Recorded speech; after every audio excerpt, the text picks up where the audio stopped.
이게 너무 중국풍이다. 좀 부정적인 평가를 받았습니다. 이게 바로 나다. 그런 어떤 뉘앙스를 풍길 수 있었던 옷차림이 아닌가.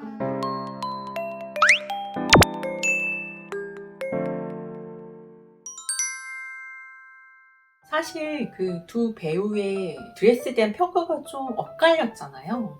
그러니까 윤여정 선생님의 그 마마르 할리 드레스 같은 경우는 굉장히 본인과 잘 어울린다는 얘기가 있었고, 하네리 배우님은 본인과 이 잘 소화했던 것과는 별개로 이게 너무 중국풍이다, 이런 어떤 역풍을 맞아서 네티즌들한테 좀 부정적인 평가를 받았습니다.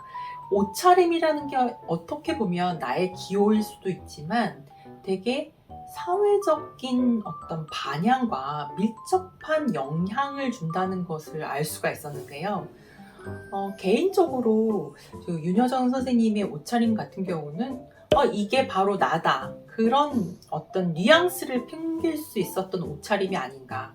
그래서 우리가 그 대가의 선택을 좀 더 멋지게 받아들이는 게 아닌가, 그런 생각이 들었어요. 그 레드 카펫 드레스라고 하면 일반적으로 굉장히 화려한 것을 많이 생각할 수밖에 없는데, 본인의 어떤 나이나, 그리고 아마 아시겠지만 이미 그녀는 그 미나리로 굉장히 많은 상을 받았잖아요. 그 직전에 받았던 영국 아카데미 시상식에서 입었던 그 디올 드레스 역시 어떻게 보면 굉장히 블랙과 아주 굉장히 심플한 포인트만 있는 그런 옷이었어요. 그러니까 자신이 잘 알고 있는 거죠. 내가 어떤 옷을 입을 때 가장 빛나는지를. 그래서 그 맥락에서 선택을 한 거고, 우리는 그런 점에 굉장히 박수를 보내면서 찬사를 보내는 거죠. 내가 선택할 수 있는 옷이 250여 가지가 있었다고 하잖아요. 그럼 사람이 심리적으로, 저만 해도 그러겠어요. 제일 고가를 뭔가 고르고 싶지 않을까요? 다 공짜라고 하는데, 다 협찬인데.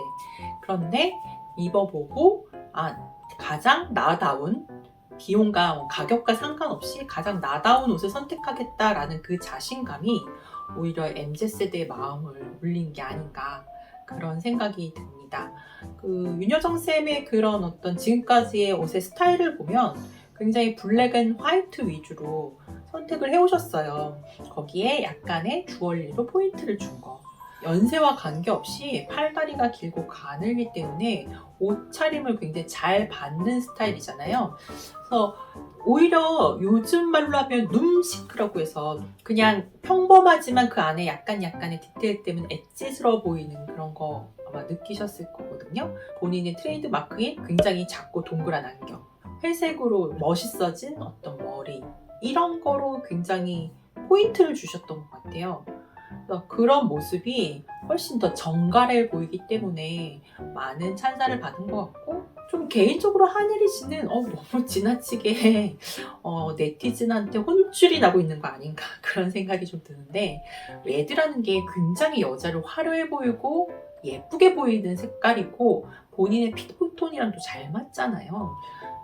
그런 옷을 선택을 하다 보니까 뭐 헤어스타일도 그렇고 전반적으로 액세서리 착용도 좀 더 약간 좋게 말하면 뮬란 그런 이미지로 가게 된 것 같은데, 아카데미 시상식이라는 게 국가대표 정도의 어떤 자격을 가지고 나가는 그런 상징적인 자리라는 의미를 한 번만 더 생각했으면 좀 약간 다른 거 입을까라고 생각을 할 수도 있었을 것 같은데, 아마 그때 너무 시간이 촉박해서 뭐 스타일리스트도 그렇고 하네리 씨도 그렇고 나한테 가장 잘 어울리는 옷을 선택한 게 아닌가, 그런 생각이 듭니다. 개인적으로 좀 재밌었던 것은, 왜 그렇게 한번 이제 시상식이 끝나고 나면 보도자료가 막 브랜드에서 쏟아지거든요.